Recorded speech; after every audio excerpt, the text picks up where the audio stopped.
नमस्कार प्यारे बच्चों, कैसे हैं आप सब। मैं आलोक आपका बेहद स्वागत करता हूं अपने यूट्यूब चैनल गगन भारती इंस्टीट्यूट में। आज हम अपने क्लास में कुछ महत्वपूर्ण प्रश्न के बारे में पढ़ेंगे और उसको सीखने की कोशिश करेंगे, जो हमारे बोर्ड एग्जाम के लिए बहुत ही महत्वपूर्ण है। हमारा क्वेश्चन है, सिद्ध कीजिए कि 5 माइनस करीब 3 एक अपरिमेय संख्या है। हमारा क्वेश्चन क्या है? सिद्ध कीजिए कि 5 माइनस करीब 3 एक अपरिमेय संख्या है। तो यह जो हमारा 5 माइनस करीब 3 एक अपरिमेय संख्या है, टाइप नंबर 2 है। इसको हम टाइप नंबर 2 से सॉल्व करेंगे। हमने टाइप नंबर 1 सीख लिया है। हमने क्या सीखा? जैसे मान लीजिए कि करीब 2 एक अपरिमेय संख्या है, करीब 3 एक अपरिमेय संख्या है, करीब 5 एक अपरिमेय संख्या है। यदि एक संख्या है, उसको यदि हमें प्रूफ करना है कड़ी के अंतर्गत कि यह अपरिमेय संख्या प्रूफ करना है, तो उसको हमने सीख चुके हैं। अभी हमारा कुछ संख्याओं का योग, कुछ संख्याओं का गुणा, कुछ संख्याओं का भाग, कुछ दो से अधिक संख्याओं का जोड़, इस तरह के संख्याओं के यदि हमें अपरिमेय संख्या सिद्ध करना है, तो इसके लिए हम करेंगे क्या, कैसे इसको सॉल्व करेंगे, चलिए देखते हैं अपने क्लास में। हाँ तो बच्चों, हमारे पास क्वेश्चन है 5 माइनस करीब 3 एक अपरिमेय संख्या, इसको हमें सिद्ध करना है। सबसे पहले हम लिखेंगे माना 5 माइनस करीब 3 एक परिमेय संख्या है। एक परिमेय संख्या है। 5 माइनस करीब 3 एक परिमेय संख्या है। यदि इसको हमने 5 माइनस करीब 3 परिमेय संख्या है, तो इसे लिख सकते हैं 5 माइनस करीब 3 बराबर P बटा Q। कह सकते हैं P बटा Q, जहां P व Q सहअभाज्य संख्याएं हैं और Q does not equal to 0 होना चाहिए, क्योंकि परिमेय की वह क्या शर्त है कि Q 0 कभी नहीं होगा और P व Q सहअभाज्य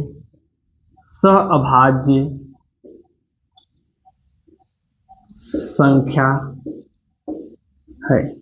P व Q सहअभाज्य संख्या है। इसी को हमें प्रूव करना है। तो हम पहले क्या करेंगे, इसमें हम पहले जो कैडी वाली वैल्यू है उसको एक तरफ कर देंगे और जो कैडी से बाहर की वैल्यू है उसको एक तरफ कर देंगे। तो हम 3 को इधर पक्षांतर करेंगे और P बटा Q को इधर पक्षांतर कर देंगे।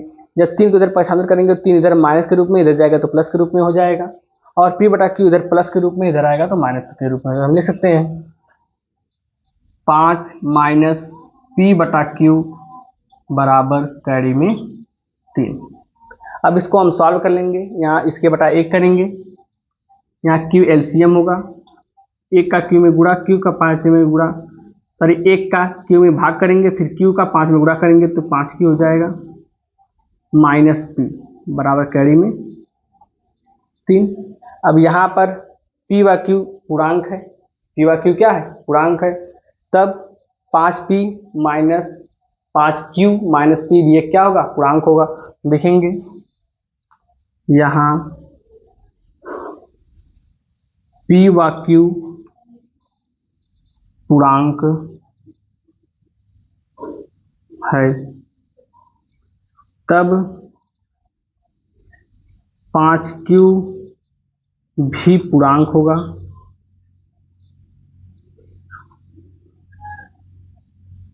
ये पूर्णांक क्यों होगा? क्योंकि किन्हीं दो पूर्णांकों का गुणनफल पूर्णांक कहलाता है। यदि हम यहाँ पे एक नोट लिख दे रहे हैं, 2 या 2 से अधिक, 2 या 2 से अधिक पूर्णांकों का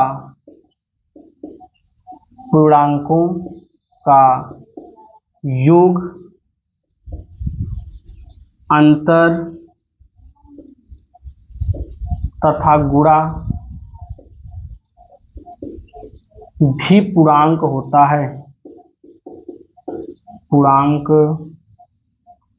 होता है। जब हम 2 या 2 से अधिक संख्याओं के पूर्णांकों का योग करेंगे, या तो घटाना करेंगे या तो गुणा करेंगे, तो उनका जो वैल्यू होगी वह भी क्या होगी? पूर्णांक होगी। परंतु तथा 2 पूर्णांकों में भाग करने पर वह परिमेय संख्या होगी, वह परिमेय संख्या होगी, जो वैल्यू प्राप्त होगी वह परिमेय संख्या। अतः हम कह सकते हैं 5p माइनस 5 की माइनस p भी एक हमारा पूर्णांक होगा, तब 5q माइनस p भी एक पूर्णांक होगा, एक पूर्णांक होगा। क्या होगा? पूर्णांक होगा। अब 5q माइनस p में यदि q से हम भाग कर देंगे तो वह एक परिमेय संख्या प्राप्त हो जाएगी, तथा 5q माइनस p बटा q एक परिमेय संख्या होगी। ये क्या होगी? एक परिमेय संख्या होगी। जब ये परिमेय संख्या है तो करीम 3 एक अपरिमेय संख्या है, तो आप जानते हैं अपरिमेय संख्या परिमेय संख्या कभी बराबर हो नहीं सकता। अतः हम कह देंगे कि हमारी जो कल्पना थी वह क्या है?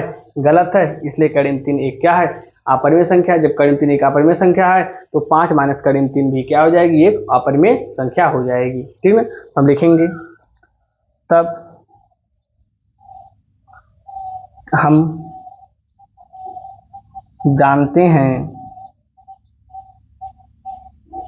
कि 5q माइनस p बटा q बराबर कड़ी में 3, जो एक अपरिमेय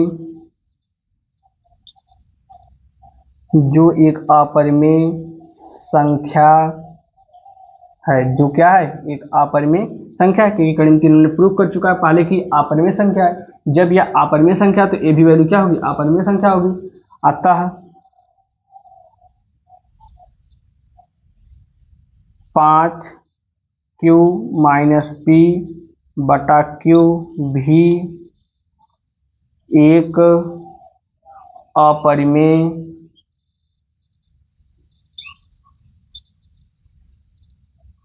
संख्या होगी। ये हमें प्रूफ करना था। ये हमारा क्वेश्चन का यही आंसर है। क्या करना था हमें? माना 5 माइनस करीम 3 एक परिमेय संख्या है, तो 5 माइनस करीम 3 बराबर p बटा q कर लेंगे। q नॉट इक्वल टू 0, जहाँ p व q साबा संख्या है। लिखेंगे 5 माइनस p बटा q बराबर करीम 3, q को यहाँ ट्रांसफर करेंगे, 5q माइनस p बटा q बराबर कड़ी में 3 हो जाएगा। अब जहाँ p व q पूर्णांक है, अब p व q पूर्णांक है तो 5q भी पूर्णांक होगा। जब 5q पूर्णांक हो, यदि 5q में p घटाएंगे तो भी पूर्णांक होगा। क्यों? क्योंकि दो या दो से अधिक पूर्णांकों का योग, घटाना, गुणा भी एक पूर्णांक प्राप्त होता है, परंतु दो या दो से अधिक पूर्णांकों का भाग हमेशा परिमेय संख्या प्राप्त होती है। हम लिख देंगे तब 5pq माइनस p भी एक पूर्णांक होगा, तथा 5q माइनस p बटा q एक परिमेय संख्या होगी। कैसे परिमेय संख्या होगी? क्योंकि यहाँ पे हमें डिवाइड क्यों से कर रहे हैं, तो लिखें दो पूर्णांकों में भाग करने पर परिमेय संख्या प्राप्त होती है। अब यहाँ पे परिमेय संख्या हो गई। अब हम जानते हैं कि 5q माइनस p बटा q बराबर करीम 3 जो कि एक अपरिमेय संख्या है। अब ये अपरिमेय संख्या तो ये भी एक अपरिमेय संख्या ही होगी, क्योंकि दोनों आपस में इक्वल हैं। क्यों इक्वल है? क्योंकि p और q आभा संख्या नहीं है। हम लिख देंगे जो एक अपरिमेय संख्या है, अतः pq माइनस p बटा q भी एक अपरिमेय संख्या है। तब 5 माइनस करीम 3 एक अपरिमेय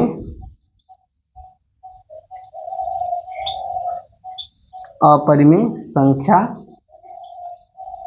है। Hence proof. अब हम अपने अगले क्वेश्चन पे आएंगे। देखेंगे हमारा अगला क्वेश्चन है क्या। हमारा अगला क्वेश्चन है, सिद्ध कीजिए कि 3 करीम 2 एक अपरिमेय संख्या है। इसको हमें प्रूफ करना है। अब 3 करीम 2 एक अपरिमेय संख्या, यहाँ पे 3 और करीम 2 का गुणनफल है, तो 3 और करीम 2 का गुणनफल भी एक पूर्णांक ही होगा, क्योंकि आपको बताया गया था। अब हमें ये प्रूफ करना है कि यह एक अपरिमेय संख्या। तो देखते हैं कैसे से प्रूफ करते हैं। माना 3 करीम 2 एक परिमेय संख्या है, एक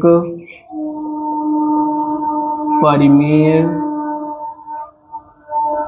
संख्या है। अब 3 करीम 2 एक परिमेय संख्या है, तो 3 करीम 2 को हम p बटा q के रूप में लिख सकते हैं। लिखेंगे 3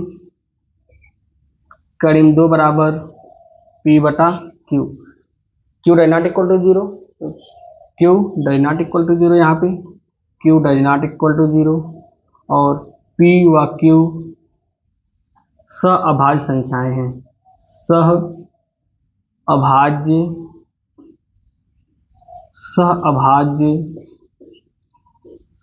संख्याएं हैं। अब P व Q सहअभाज्य संख्याएं हैं, तब यह एक परिमेय संख्या है। अब हम कड़ी को एक तरफ कर देंगे और 3 को इधर पक्षांतर कर देंगे। जब 3 को इधर पक्षांतर करेंगे तो कड़ी में 2 बराबर P बटा 3Q, P बटा 3Q। अब P बटा 3Q, अब P व Q पूर्णांक हैं। अब P व Q यदि पूर्णांक हैं तो P बटा 3Q क्या होगा, तब P बटा 3Q एक परिमेय संख्या होगी, एक परिमेय संख्या होगी। अब P बटा 3Q एक परिमेय संख्या है तो हम कहेंगे कैरी में 2 बराबर P बटा 3Q, लेकिन हम जानते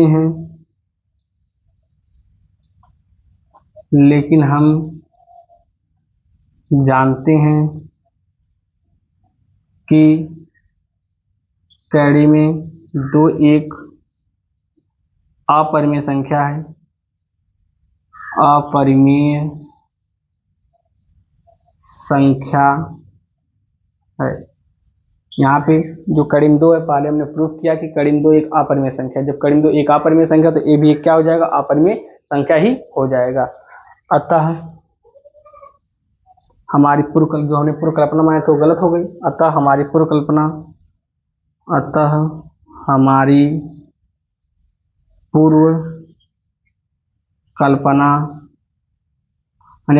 माना क्या था कि 3 कड़ीम 2 बराबर P बटा Q, मतलब एक परिमेय संख्या, लेकिन हमारी पूर्व कल्पना यहाँ पे गलत हो गई। हमारी पूर्व कल्पना गलत थी। अतः हम कह सकते हैं कि 3 कड़ीम 2 एक अपरिमेय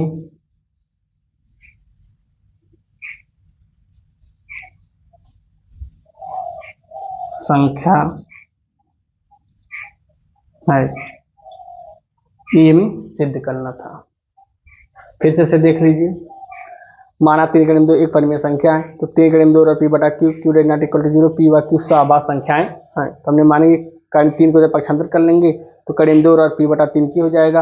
अब P व Q पूर्णांक है, अब P व Q पूर्णांक है तो P बटा 3Q एक परिमेय संख्या, क्योंकि हमने टॉपिक बताया है यदि 2 पूर्णांकों का भाग होता तो वह एक परिमेय संख्या प्राप्त होती है। तो हम लिखेंगे कड़ीम 2 बराबर P बटा 3Q, लेकिन हम जानते हैं कि कड़ीम 2 एक अपरिमेय संख्या, पहले प्रूव कर चुका हूँ कि कड़ीम 2 एक अपरिमेय संख्या। जब कड़ीम 2 एक अपरिमेय संख्या है तो ये भी एक अपरिमेय संख्या होगी।